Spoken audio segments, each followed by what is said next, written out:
Episode 3 kicks off with guards close in on Ike. Alistair demands to know if he's human, refusing to budge until she gets an answer. Ike, ever the smooth operator, promises he won't move, but then surprise, casts a spell that freezes everyone in their tracks. He saunters over to the guards and blows them away with a wind spell. But just as he's about to bask in his triumph, another guard sneaks up from behind. Ike dodges like a pro, then uses gravity magic to pin the guard to the bridge grate, sending him on a one-way trip downwards.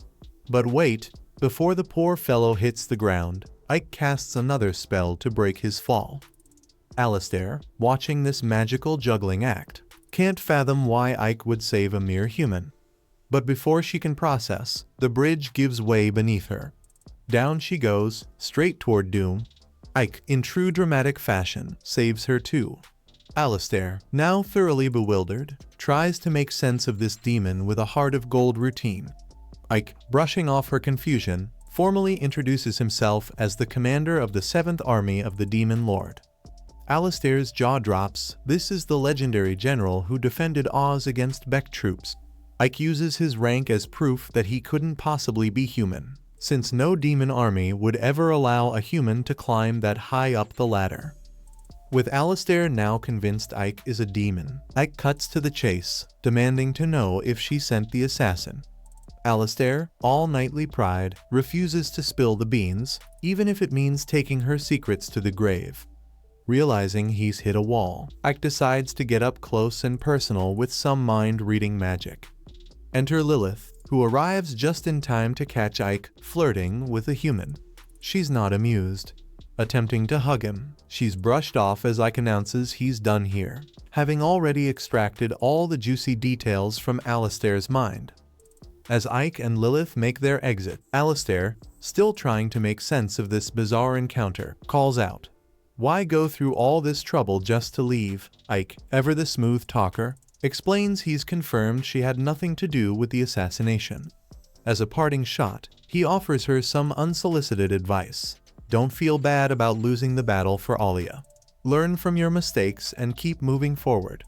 He then turns to Lilith, who suggests a little private time to unwind.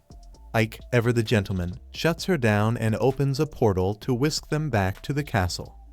Alistair is left standing there, mind spinning with questions and wondering what in the world just happened. Back at the mansion, Ike is greeted by Sty upon his return. He tells her that he has a present for her. Curious, she goes over to him, and Ike pours a bag of rice into her hand. Sty has never seen rice before and has no idea what it is. Ike explains that he found it in the capital city of Lazes and that it will help raise the productivity of Allahs. He was ordered to find a way to double the tax revenue for the town, and while Allahs already produces a lot of wheat, switching to rice cultivation would increase the town's overall productivity. Sty doesn't understand what productivity means, so Ike takes it upon himself to explain. They can grow a larger amount of rice than wheat, meaning fewer farmers are needed for cultivation. This frees up people to pursue other activities, gradually increasing the productivity of Allahs and potentially making it wealthier. Ike asks if Sty understands, but she's still grappling with the concept of productivity. Simplifying, Ike explains that people will eat plenty, and he'll collect substantial tax revenue. Sty finally gets it. To get started, Ike wants Sty to cook something with rice, but she's never cooked rice before and asks Ike for guidance. He admits he doesn't know either, having never seen rice. Sty is surprised by Ike's lack of knowledge, yet remains clueless about cooking rice. All Ike knows is that the cooking process should go from low to high heat. He leaves Sty to figure it out while he attends to important business in town. Later, Ike calls for Jurin to gather all the soldiers in the courtyard. He contemplates the assassination attempt. The arrow belonged to Alistair's army, but Alistair knew nothing about it, implying a setup. Suspecting a spy among his soldiers, Ike uses mind-reading magic to scan everyone and finds a panicking goblin, confirming his suspicion. He teleports in front of the goblin and accuses him of being a spy. Ike then visits Sapphire's castle for advice. Sapphire asks if Ike has a traitor in his army, catching his attention as he hasn't mentioned it to anyone. She says it was a guess, and Ike reveals the traitor is Jace, the one-eyed goblin. Sapphire isn't surprised, having suspected Jace for a while. When Ike asks what to do, she says they must make Jace pay for his betrayal. Meanwhile, Jace learns from his subordinates that Ike recovered quickly after being shot, and that contact with their spy in Ike's army is lost.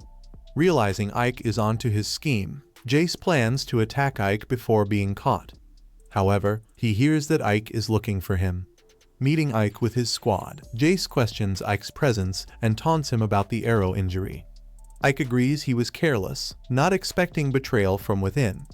Jace drops the act, threatening Ike, who welcomes the chance to take out Jace's entire army.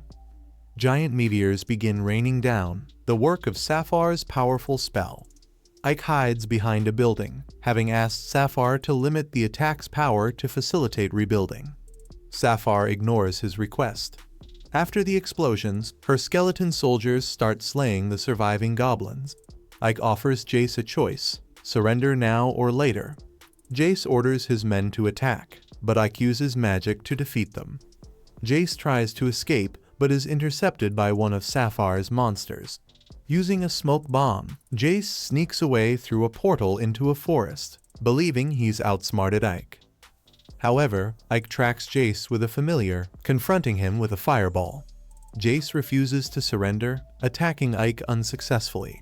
Bound by magic vines, Jace admits defeat and proposes they team up to overthrow the Demon Lord, who forbids killing humans without cause. Ike refuses. Jace, trying one last attack, fails again.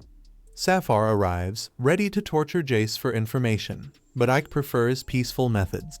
Suddenly, Jace turns purple and cries out in pain, poisoned by his allies to keep him from revealing their identities. Despite Ike's antidote spell, the poison is too strong. Before dying, Jace names the rebellion leaders, hoping for revenge. Sapphire and Ike inform Dirk Cuden about the rebellion led by the 3rd Division commander, Bast. Dirk Cuden wants to hear Bast's side of the story. And that's a wrap on episode 3. Hit that subscribe button so you don't miss the next episode.